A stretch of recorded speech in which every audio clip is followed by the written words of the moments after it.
శ్రీ మాత్రే నమః. Welcome to జ్యోతిష్య జ్ఞాన దీపిక. ఈ వీడియోలో రాహుగ్రహం విదేశీయానం అనేది విదేశీ యోగం ఇస్తాడు. రాహుగ్రహం అనేది విదేశీ యోగం ఇస్తాడు. ఏ సందర్భాల్లో వస్తుంది, అసలు రాహు ఎక్కడుంటే విదేశీ యోగం కలిగిస్తాడు, ఏ రాసులలో ఉంటే విదేశీ యోగం కలిగిస్తాడు, ఈ అంశాలు తెలుసుకుందాం. మనందరికీ తెలుసు, రాహు దశ వచ్చిందంటే రాహు విదేశాలు పంపించేస్తాడు అని జనరల్గా చాలామంది అంటూ ఉంటారు. కానీ కొన్ని కేసెస్లో రాహు విదేశాలకు వెళ్ళినా జస్ట్ వెళ్ళి మళ్ళీ వచ్చేస్తూ ఉంటారు, పర్మనెంట్గా కూడా వెళ్తూ ఉంటారు. సో ఏ రాసుల్లో రాహుగ్రహం ఉంటే విదేశాలకు వెళ్తారు, లేక ఏ భావాల్లో రాహుగ్రహం ఉంటే విదేశాలకు వెళ్తారు అనేది ఈ వీడియోలో తెలుసుకుందాం. అసలు రాహు విదేశాలకు ఎందుకు పంపిస్తాడు అనేటటువంటిది ఫస్ట్ చూద్దాం. రాహుగ్రహము విదేశాలకు ఎందుకు పంపిస్తాడు? మన సాంప్రదాయాలకు విరుద్ధంగా ఉండే గ్రహం రాహుగ్రహం. అంటే మన హైందవ సాంప్రదాయాలకి, మన వైదిక సాంప్రదాయాలకి విరుద్ధంగా ఉంటుంది ఈ రాహుగ్రహం. అందుకే దాన్ని అన్నిటికీ భిన్నంగా ఉండేటువంటి చోటికి పంపిస్తుంటారు, జనరల్గా విదేశాలకు వెళ్తుంటారు. అందుకే రాహుదశ వచ్చిన వాళ్ళందరూ మన సాంప్రదాయాలు, సంస్కృతికి దూరంగా ఉండి విదేశాల్లో ఉంటూ ఉంటారు. కొంతమంది వాళ్ళ స్టేట్ వదిలేసి దూరంగా ఇంకెక్కడో స్టేట్కి వెళ్తారు. సో వాళ్ళ సాంప్రదాయాలన్నీ అక్కడ ఫాలో అవ్వరు, అక్కడ డిఫరెంట్ కల్చర్ ఉంటుంది. ఫుడ్ హ్యాబిట్స్ కావచ్చు, డైలీ లైఫ్ స్టైల్ కావచ్చు, కొద్దిగా డిఫరెంట్గా ఉంటుంది. సో రాహువు అన్నవాడు వాళ్ళు ఉండేటట్టు చోటు నుంచి దూరంగా తీసుకెళ్ళి ఇంకో చోట ఉంచుతాడు సాంప్రదాయాలకు. బట్ అది కూడా పాడవ్వాలి, రాహు పాడవ్వాలి, అప్పుడు తీసుకెళ్తూ ఉంటాడు. ఇప్పుడు ఈ కాన్సెప్ట్ అంతా విదేశాల గురించి తెలుసుకుంటున్నాం కాబట్టి రాహు ఎప్పుడు విదేశాలకు పంపిస్తాడు అనేది చూద్దాం. ముందుగా మనకి తెలుసు, రాసుల్ని చరరాశులు, స్థిర రాశులు, ద్విస్వభావ రాశులు అంటారు. ముఖ్యంగా రాహుగ్రహం కనుక చరరాశిలో ఉంటే విదేశాలకు వెళ్ళొస్తూ ఉంటారు. అంటే వెళ్ళడం రావడం. చరరాశులు అంటే ఏవి? మేషం, కర్కాటకం, తుల, మకరం. ఈ నాలుగిటిని చరరాశులు అంటారు. మేషం అంటే చర స్థిర ద్విస్వభావ, అలా ఉంటాయి అన్నమాట సీక్వెన్స్. సో ఆ రకంగా చూసుకుంటే మేషం, కర్కాటకం, తుల, మకరం అనేది చరరాశులు అవుతాయి. సో రాహుగ్రహం కనుక ఈ చరరాశిలో ఉంటే వీళ్ళంత వరకు విదేశాలకు వెళ్ళొచ్చేయడం జరుగుతూ ఉంటుంది. షార్ట్ ట్రిప్స్ కావచ్చు, ఫ్రీక్వెంట్ ట్రావెల్స్ కావచ్చు, డిఫరెంట్ కంట్రీస్కి కావచ్చు, ఎక్కువగా ట్రావెల్ అనేది జరుగుతూ ఉంటుంది. అదే రాహుగ్రహం కనుక స్థిర రాశుల్లో ఉంటే విదేశాలకు వెళ్ళి ఒకే కంట్రీలో చాలా రోజులు ఉండే అవకాశం ఉంటుంది. స్థిరంగా ఉంటారు. చర అంటే ఏంటి? మూమెంట్. స్థిర అంటే ఫిక్స్డ్. సో స్థిర రాశులు ఏవి? వృషభం, సింహం, వృశ్చికం, కుంభం, ఈ 4.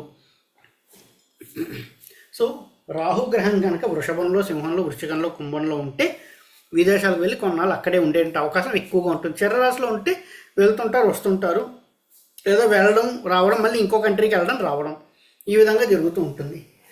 ఇంకా అక్కడే ఉంటారు, విదేశాల్లో ఉండిపోతారు అంటే చతుర్థం పాడవ్వాలి.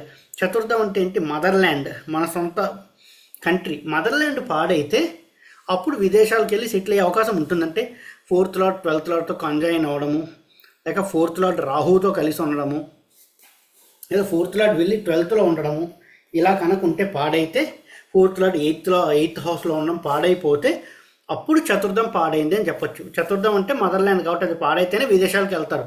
అలా కాకుండా చతుర్థం చాలా బాగుంది, లగ్నం చాలా బాగుంది అంటే విదేశాలకు ఊరికే షార్ట్ ట్రిప్స్కి వెళ్తుంటారు, కానీ నాకు పర్మనెంట్ రెసిడెన్స్ అనేది ఉండదు. సో చతుర్థం పాడైతే ఆ కంట్రీలో సెటిల్ అయిపోతారు.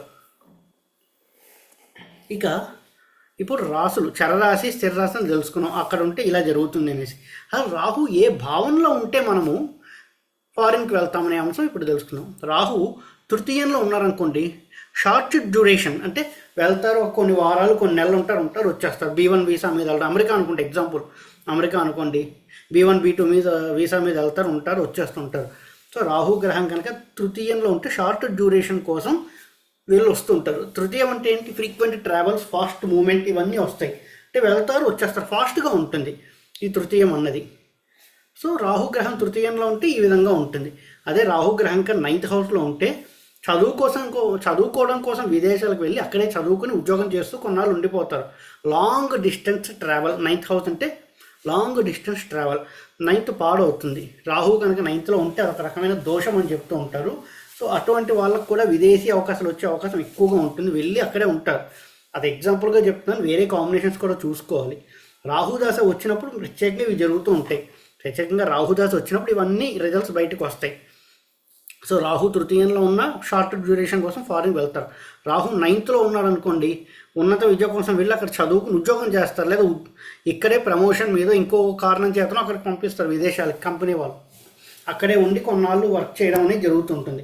దూర ప్రయాణాలు సెటిల్ అవుతారా లేదా ఏంటనేది మిగతా కాంబినేషన్స్లో చూసుకోవాలి. అదే రాహుగ్రహం కనుక 12వ భావంలో ఉంటే వాళ్ళు కూడా విదేశాలకు వెళ్తారు. రాహుగ్రహం కనుక 12వ భావంలో ఉంటే వాళ్ళు విదేశాలకు వెళ్తారు. అక్కడ పర్మనెంట్ సెటిల్మెంట్ అయ్యే అవకాశం కూడా ఉంటుంది. బట్ 4th లార్డ్ కూడా చూసుకోవాలి. రాహుగ్రహం 10వ భావంలో ఉన్నా కూడా విదేశాలకు వెళ్తారు, లేదా విదేశీ కంపెనీలో పనిచేస్తారు. అది ఏ రాశులు ఇందాక చెప్పాను, స్థిర రాశిని అవి కూడా మనం అబ్జర్వ్ చేసుకోవాలి. సో విదేశాలకు వెళ్ళేటప్పుడు ఫస్ట్ రాసులు చూస్తాం, ఇప్పుడు భావాలు చూస్తున్నాం. 3, 9, 10, 12 ఈ 4 భావాలు ముఖ్యంగా చూస్తారు. మిగతా కొన్ని ఉన్నాయి, బట్ ఈ 4 భావాలు ముఖ్యంగా చూస్తే మనకి విదేశీ యోగం ఉందా లేదా అనేది తెలిసిపోతూ ఉంటుంది. ఇక ఇంకొక కండిషన్ ఏంటంటే, రాహువు కనుక జలతత్వ రాశుల్లోనూ వాయుతత్వ రాశుల్లో ఉన్నా కూడా విదేశాలకు వెళ్తారు. ఎందుకు ఆ రెండు ప్రత్యేకంగా చెప్పడం జరిగిందంటే, జలతత్వ రాశి వాయుతత్వ రాశి అంటే, జలతత్వం అంటే ఏంటి, వాటర్ ఎలిమెంట్, సముద్రం మీద ప్రయాణం చేస్తూ విదేశాలకు వెళ్ళడం. ఒకప్పుడు విదేశాలకు వెళ్ళాలంటే ఈ ఫ్లైట్స్ అంటూ ఏమీ లేవు, ఓడలు ఎక్కి ప్రయాణం చేస్తూ వెళ్ళేవారు. సో జలతత్వ రాశిలో రాహు ఉంటే ఓడల్లో ప్రయాణం చేసే అవకాశం ఉంటుంది. ఇప్పుడంటే ఫ్లైట్లు వచ్చే సముద్రం పైనుంచి అలా వెళ్తారు. సో నీటిపైన ప్రయాణం చేసే అవకాశం ఉంటుంది. కాబట్టి రాహువు కనుక జలతత్వ రాశుల్లో ఉంటే వాళ్ళకి విదేశీ అవకాశాలు వచ్చే ఛాన్సెస్ ఎక్కువగా ఉంటాయి. అంతేకాకుండా వాయుతత్వ రాశులు, గాల్లో ఎగురుకుంటూ వెళ్ళడం ఏరోప్లేన్లో, సో అది కూడా రాహుగ్రహం వాయుతత్వ రాశుల్లో ఉన్నా కూడా విదేశాలకు వెళ్తారు. సో జలతత్వ రాశి అంటే ఏవి, మొత్తం 4 రకాలు ఉంటాయి: అగ్నితత్వ, భూతత్వ, జలతత్వ, వాయుతత్వ అని. జలతత్వం అంటే ఏంటి, కర్కాటకం, వృశ్చికం, మీనం. వాయుతత్వం అంటే ఏంటి, మిథునం, తుల, కుంభం. ఈ 3 ఆ 3.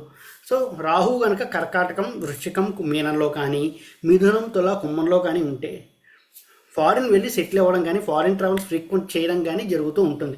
అన్ని కాంబినేషన్స్ చూసుకోవాలి. ఒక్కదాన్ని బేస్ చేసుకుని ఎస్ నాకు ఇది ఉంది నేను ఫారిన్ వెళ్ళిపోతాను అని అనుకోకూడదు. మొత్తం అన్ని బేస్ చేసుకుని చూసుకోవాలి. సో రాహుగ్రహం కనుక ఎప్పుడైతే 3, 9, 10, 12 భావాల్లో ఉండి పైన చెప్పిన రాశులు అంటే జలతత్వం, వాయుతత్వం మరియు చరరాశి, స్థిరరాశి ఇవన్నీ చూసుకోవాలి. వీటిల్లో ఉంటే అప్పుడు రాహుదశ వచ్చినప్పుడు విదేశాలకు వెళ్తారు. ఎప్పుడు వెళ్తారంటే రాహుదశ రావాలి, వాళ్ళకి ఎప్పుడు వృద్ధాప్యంలో వచ్చింది, రిటైర్ అయ్యాక వచ్చింది, అప్పుడు వెళ్ళేవి ఎలా ఉంటాయంటే వాళ్ళ పిల్లలు అక్కడ ఉంటారు, వాళ్ళని కలవడానికి ఈ టైప్లో వెళ్ళే అవకాశాలు ఉంటాయి. ఎంగేజ్లో వచ్చింది అనుకోండి, చదువుకోవడం కోసము, ఉద్యోగం కోసము కంపెనీ పంపడము జరుగుతూ ఉంటుంది. వృద్ధాప్యంలో వస్తే ఈ విధంగా జరుగుతూ ఉంటుంది. లేదా వృద్ధాప్యంలో వచ్చిందంటే వేరే విధంగా కూడా ఉంటాయి. కానీ చూసుకోవాలి రాహుదశ ఎప్పుడు వచ్చింది అన్నది. రాహుదశ చిన్నప్పుడు వచ్చింది అనుకోండి, కొంతమంది అక్కడే పుడతారు, జరుగుతుంటారు. లేదా ఇక్కడే ఉన్నారనుకోండి, చిన్నప్పుడు దూరంగా వెళ్ళి చదువుకోవడం అనేది జరుగుతుంది. బట్ ఫారిన్ వెళ్తారని గ్యారంటీ లేదు. రాహుదశ ఎప్పుడైనా సరే 40 years తర్వాత వస్తే చాలా బాగా పనిచేస్తుంది, పాజిటివ్ రిజల్ట్స్ ఎక్కువగా ఇస్తుంది. సో బిలో 40 years వస్తే ఆ రిజల్ట్స్ అన్ని నలిఫై అయిపోతాయని చెప్పుకోవచ్చు. 100% నలిఫై ఇవ్వదు రిజల్ట్స్. రాహుగ్రహం యొక్క మెచ్యూరిటీ ఏజ్ 42 అన్నది రాహుగ్రహం యొక్క మెచ్యూరిటీ ఏజ్. అందుకే 40 years తర్వాత అన్నాను. 40 తర్వాత రాహు దశ కానీ స్టార్ట్ అయితే అప్పుడు ఈ ఫలితాలన్నీ గ్యారంటీగా అప్లై అవుతాయి. లేదా శని దశ వచ్చినా కూడా, శనికి మెచ్యూరిటీ ఏజ్ 36. సో శని దశ వచ్చినా కూడా 36 తర్వాత కొంతవరకు ఈ ఫలితాలు వచ్చే అవకాశాలు కొంతవరకు ఉంటాయి. సో రాహు దశ వచ్చినప్పుడు మన ఏజ్ ఎంత ఉంది, ఒకవేళ 30sలో ఉన్నారు ఛాన్సెస్ ఉంటాయి, వెళ్ళొచ్చేంత అవకాశాలు ఉంటాయి. 30s, 40sలో ఉంటాయి. మరి ఎంగేజ్లో వచ్చిందంటే 18, 19 అంటే గ్యారంటీ ఉండదు, నలిఫై అవకాశాలు ఎక్కువగా ఉంటాయి, ఎందుకంటే మెచ్యూరిటీ ఏజ్ ఉండదు. సో రాహు దశలు చూసుకున్నప్పుడు ఏ ఏజ్లో వచ్చింది, రాహు ఏ భావంలో ఉన్నాడు, ఏ తత్వ రాశుల్లో ఉన్నాడు, జలతత్వ రాశిలో ఉన్నాడా, వాయుతత్వ రాశిలో ఉన్నాడా, చరరాశిలో ఉన్నాడా, స్థిర రాశిలో ఉన్నాడా, ఏ భావంలో ఉన్నాడు, 3, 9, 10, 12 ఈ భావాల్లో ఉన్నాడు, ఇవన్నీ అనలైజ్ చేసుకోవాలి. అప్పుడు రాహుదశ వచ్చినప్పుడు వెళ్తారు. లేదా రాహు భుక్తుల్లో కూడా వెళ్తారు. అంటే ఏదైనా దశ జరుగుతోంది, అది విదేశాలకి పంపించేటటువంటి కారణం ఉన్నటువంటి దశ అనుకోండి, అప్పుడు రాహు అంతర్దశ వస్తే వాళ్ళు విదేశాలకు వెళ్ళే అవకాశం ఉంటుంది, కొంతవరకు వెళ్ళి వస్తూ ఉంటారు. చూసుకోవాలి, అవన్నీ అనలైజ్ చేసుకుంటే కానీ కాదు. సో ఏమేమి అనలైజ్ చేయాలి మనం రాహు గ్రహానికి సంబంధించి విదేశాల కంటే? నెంబర్ 1, రాహు చరరాశిలో ఉందా, స్థిర రాశిలో ఉందా, ద్విస్వభావ రాశిలో ఉందా. నెంబర్ 2, రాహు జలతత్వ రాశిలో ఉందా, వాయుతత్వ రాశిలో ఉందా. ఎందుకంటే ఆ రెండిట్లో ఉంటేనే గ్యారంటీగా ఉంటుంది. నెంబర్ 3, రాహు 3, 9, 10, 12 స్థానాల్లో ఉన్నాడా, అప్పుడు విదేశాలకు వెళ్ళడానికి అవకాశం ఉంటుంది. రాహు దశ రావాలి, లేదా అంతర్దశలో రాహు భుక్తి రావాలి. ఈ కండిషన్స్ అన్ని సాటిస్ఫై అయితే విదేశాలకు వెళ్తారు. ఇది ఓన్లీ రాహు గ్రహం గురించి, వేరే గ్రహాలు కూడా పంపిస్తాయి. ఈ వీడియోలో రాహు గురించి మాత్రమే చెబుతున్నాను నేను. ఈ వీడియో కనుక మీకు నచ్చినట్టయితే లైక్ చేయండి, మీ ఫ్రెండ్స్ అందరితో షేర్ చేయండి. మరిన్ని వీడియో నోటిఫికేషన్స్ కోసం మా ఛానల్ సబ్స్క్రైబ్ చేసుకోండి. ఎవరైతే జ్యోతిష్యం చెప్పించుకోవాలి అని అనుకుంటున్నారో కింద కనిపిస్తున్న నెంబర్కి వాట్సాప్ ద్వారా నన్ను కాంటాక్ట్ చేయండి. ఆన్లైన్లోనే జ్యోతిష్యం చెప్పడం జరుగుతుంది.